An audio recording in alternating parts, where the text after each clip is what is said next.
सुबह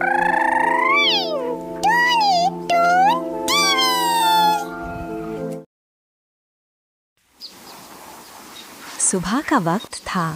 परमातपुर गांव के पुराने कुएं पर हल्की सी धुंध छाई हुई थी।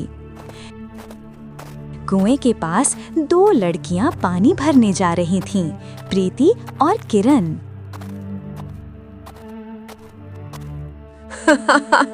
किरण, याद है ना, पिछली बार तो तू खुद कुएं में गिरने वाली थी। अरे वो फिसलन थी प्रीति, मेरी गलती थोड़ी। वैसे भी अगर मैं गिर जाती तो तू मुझे बचाने आती या भाग जाती। प्रीति, जल्दी करना बहन, धूप निकल आई। माँ अकेली घर पर है, फिक्र कर रही होगी। हाँ हाँ, भर रही हूँ ना, तुम तो हर वक्त जल्दी में रहती हो। अचानक सामने से एक लड़का आता दिखाई दिया, मनोज। इसे देखते ही किरण के चेहरे का रंग उड़ गया। अरे बाप रे, ये यहाँ कैसे आ गया? नहीं नहीं, मुझे अभी यहाँ से जाना होगा। क्या हुआ किरण? अभी तो हंसी खुशी बात कर रही थी, ये किसको देख के यूं सहम गई? तो जानती है उसे? नहीं प्रीति, बस चलो यहाँ से, अभी कुछ मत पूछ। इतना कहकर दोनों वहां से चली गई। दूसरी तरफ मनोज ने ये सब देखा और हल्की सी मुस्कुराहट के साथ बोला, ये लड़की कौन थी? वाह रे किस्मत, ऐसी सूरत तो कभी देखी ही नहीं। ये रोज आता है, इसकी नजरें मुझे जला रही हैं। मुझे कुछ करना होगा, नहीं तो बड़ी मुसीबत खड़ी हो जाएगी। किरण, मैं कई दिन से देख रही हूँ, ये मनोज तुझे ही देखता रहता है। क्या तू हमसे कुछ छुपा रही है? नहीं नहीं, बस उसके करीब मत जाना और मेरे सामने इसका नाम मत लेना। फिर किरण कई दिन तक कुएं पर नहीं आई। प्रीति रोज आती, मगर वो अकेली। मनोज परेशान होने लगा। अरे ये क्या, 2 दिन हो गए, किरण कहीं दिखाई नहीं दी। आखिर कहाँ गई वो? नहीं, आज तो जाके पूछ ही लेता हूँ प्रीति से।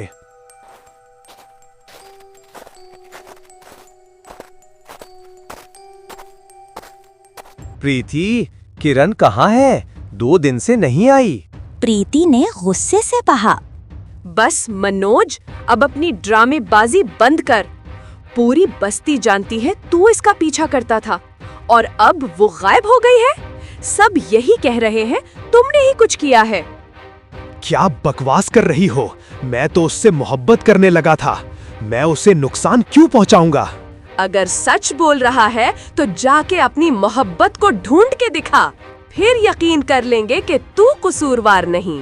हाँ, मैं उसे ढूंढ कर लाऊंगा, ये मेरा वादा है। वो सीधा किरण के घर पहुंचा।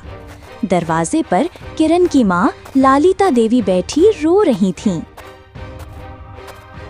माँ जी, मैं मनोज हूँ, किरण कहाँ है? लालिता देवी की आंखों में गुस्सा था। निकल जा यहाँ से, तेरी शक्ल से भी नफरत है मुझे। मेरी बेटी तेरी वजह से लापता हुई है। मनोज ने रोते हुए कहा, माँ जी, कसम से मेरा इसमें कोई हाथ नहीं। मैं तो उसे ढूंढने आया हूँ। झूठ बोलता है। अगर सच जानना है ना तो जा अपनी माँ से पूछ। हाँ, तेरी माँ कमला सब कुछ वही जानती है। मेरी माँ? आप मेरी माँ को कैसे जानती हैं? तुम नहीं जानते, तेरी माँ ही वो औरत है जिसने मेरी बेटी की किस्मत को जला दिया। वो सब जानती है मगर छुपाए बैठी है। नहीं, मेरी माँ ऐसा नहीं कर सकती। वो नेक है, सबके दुख दर्द बांटती है। तो जा मनोज, जाके खुद उससे पूछ ले। देख, तेरी माँ के चेहरे पर सच लिखा है, बस तूने कभी पढ़ने की कोशिश नहीं की। मनोज खामोश खड़ा रह गया। आंखों से आंसू बहने लगे, दिल में 1000 सवाल थे। अगर माँ वाकई कुछ जानती है तो मैं आज ही इससे पूछूंगा। मनोज आहिस्ता आहिस्ता अपने घर पहुंचा। दरवाजे पर उसकी माँ कमला देवी जलते दिए के पास बैठकर कुछ मंत्र पढ़ रही थी। मनोज ने चौंक कर कहा, माँ, ये रात के इस पहर तू क्या कर रही है?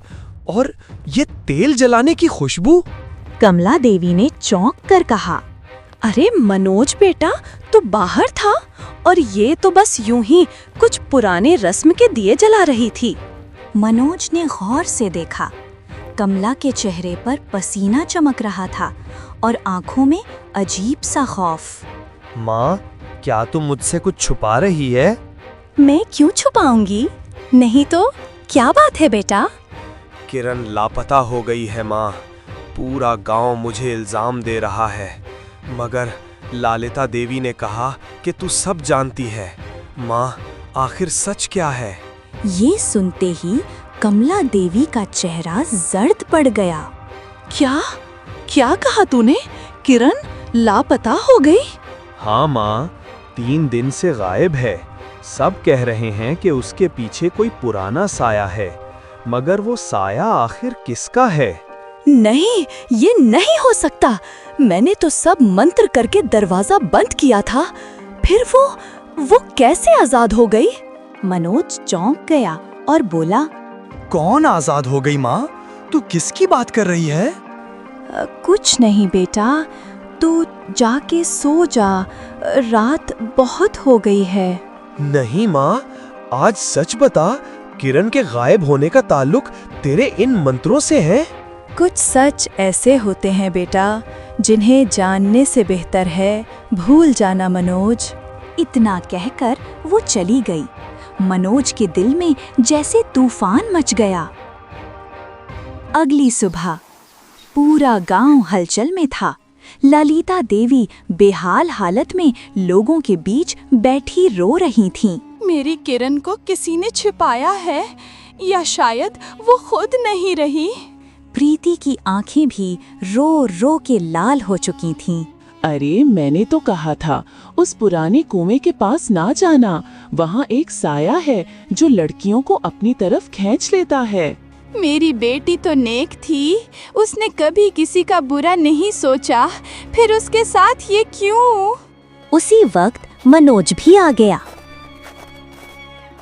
माँ जी, मैं सच जानने आया हूँ। अगर मेरी माँ वाकई इस राज से वाकिफ है तो मैं खुद उससे सब उगलवा कर रहूंगा। जा मनोज, जा इस दरख्त के पीछे वाली राह पर, जहाँ पुराना कुआं है। वहीं से सब कुछ शुरू हुआ था और शायद वहीं से खत्म भी होगा। पुराना कुआं? मगर वो तो बरसों से बंद है। हाँ, बंद है, मगर किरण के आखिरी कदमों के निशान वहीं तक गए थे। मनोज कुएं की समत चल पड़ा।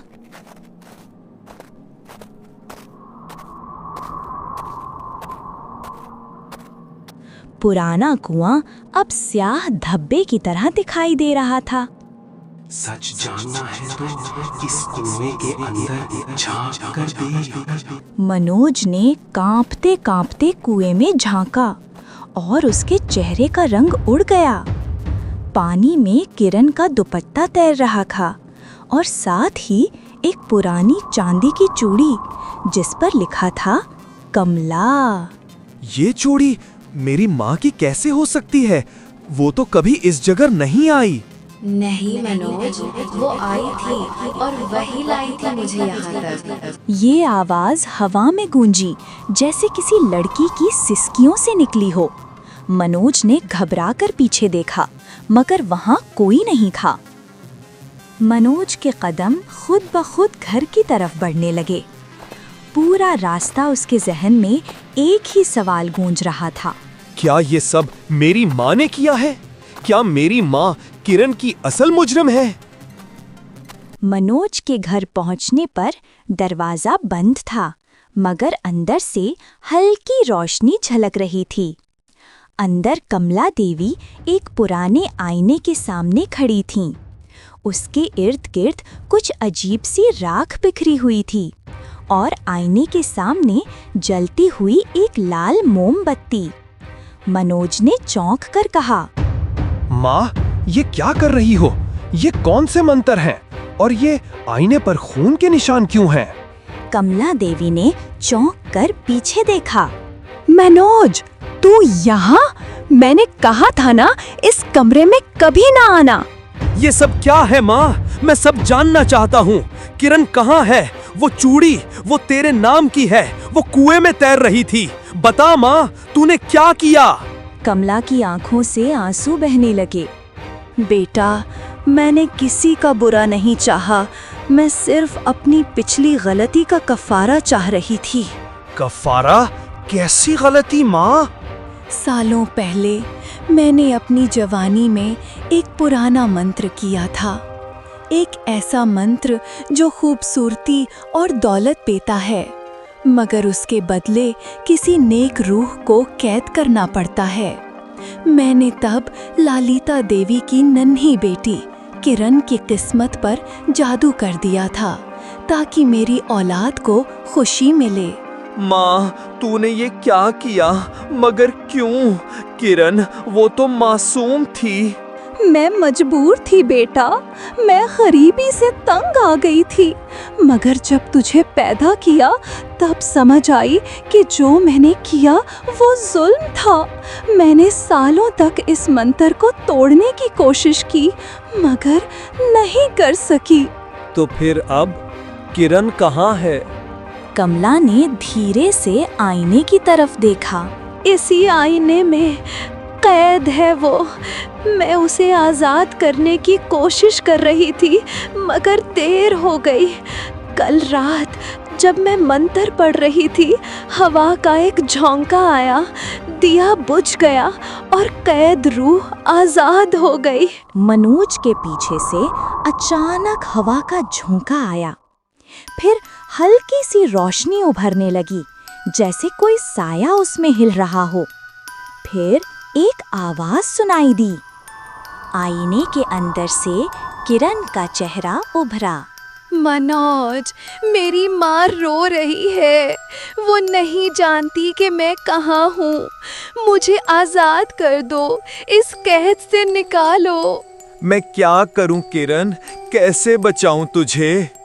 तुझे जादुई परिंदा ढूंढना होगा जो इस कुएं के जंगल में रहता है।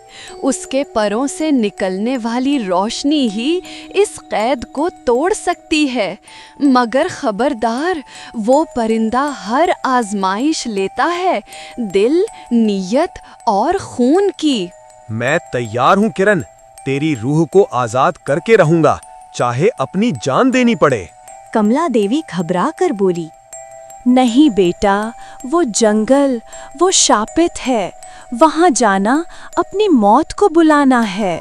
मनोज ने माँ की तरफ देखा, आंसू भरी मुस्कुराहट के साथ कहा, माँ, जब तेरी गलती ने किसी की बेटी को कैद किया, तो तेरा बेटा अब उसे आजाद करके तेरा कफारा बनेगा। रात का आखिरी पहर था। आसमान पर काले बादलों ने चांद को निगल लिया था। गांव की सरहद के पार वही खौफनाक जंगल था, काला पानी का जंगल, जहां कोई जाना पसंद नहीं करता था। कहा जाता था कि वहां वक्त रुक जाता है और दरख्त इंसानों के सांस सुन लेते हैं। मनोज ने जैसे ही अंदर कदम रखा, जंगल की हवा का रंग बदल गया। हर कदम के साथ जमीन के नीचे से मध्यम आवाजें सुनाई दे रही थीं, मगर मनोज नहीं रुका। चलते चलते वो एक खुली जगह पर पहुंचा, जहां एक पुराना पत्थर का दायरा बना हुआ था। बीच में चमकती हुई एक नीली रोशनी थी।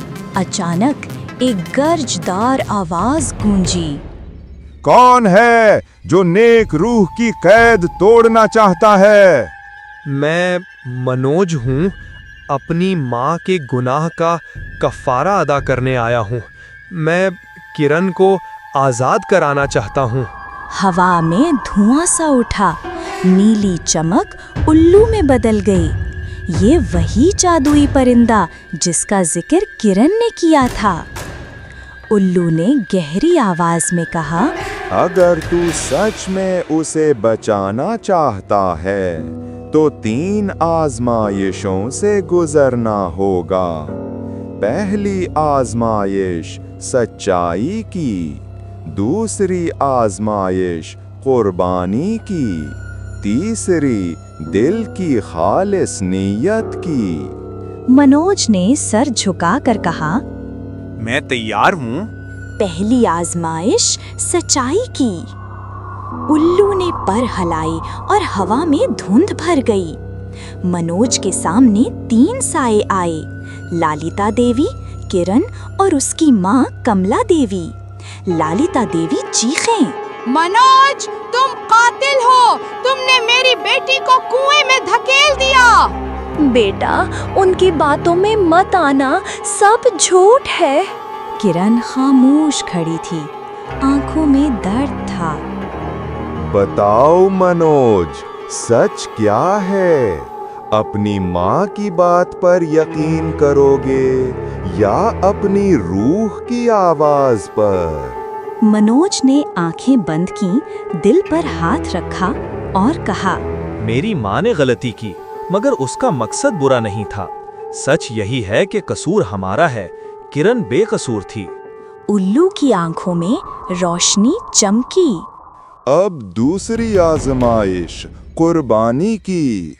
अगर तू चाहता है कि किरण की रूह आजाद हो तो अपनी किसी अजीज याद को कुर्बान करना होगा, वो याद जो तेरे दिल के सबसे करीब हो।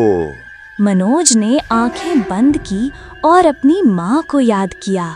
माँ, तेरी मोहब्बत ही मेरी सबसे बड़ी याद है, मगर अगर तेरी बख्शिश इसी में है तो मैं ये भी कुर्बान कर दूंगा। मनोज ने माँ की तस्वीर को आग में डाला। तेरी कुर्बानी कबूल हुई। अब आखिरी आजमाइश बाकी है। अब तेरी तीसरी आजमाइश। इस पर को पकड़, मगर अगर तेरे दिल में जरा बराबर भी लालच, शक या खौफ हुआ तो ये पर तुझे जलाकर राख कर देगा। मनोज ने पर को आहिस्ता से हाथ में लिया। नीली चमक उसके जिस्म से गुजरने लगी। पहले जलन हुई, फिर सुकून और फिर एक रोशनी का धमाका। जब आंख खुली तो उल्लू गायब था। मनोज के सामने एक राह बनी थी जो चमक रही थी।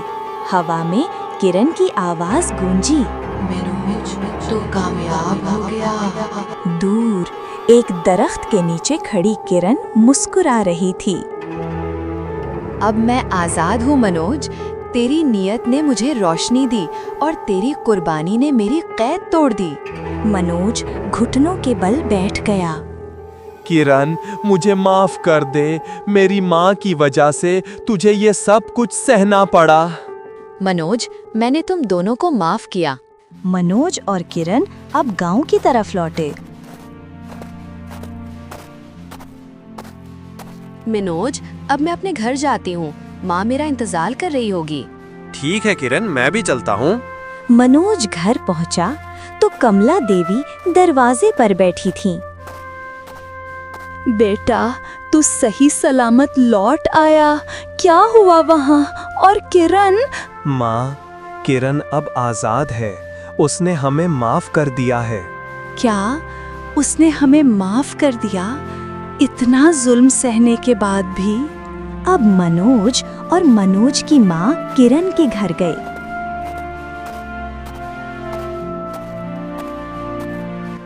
कमला देवी हाथ जोड़कर बोली, बेटी, मैंने तेरी जिंदगी छीन ली, तू फिर भी वापस आ गई। मुझे माफ कर दे, मैं तेरी मुजरिम हूँ। माँ जी, कोई माँ अपनी औलाद से नफरत नहीं करती। आपका दिल कमजोर था, बुरा नहीं। मैं अब इंतकाम नहीं, सुकून देने आई हूँ। मनोज ने झुककर कहा, किरण, मैं शर्मिंदा हूँ। मेरी कमजोरी ने तुम्हें तकलीफ दी। किरण ने हल्की मुस्कुराहट दी। अब सब खत्म हो गया मनोज।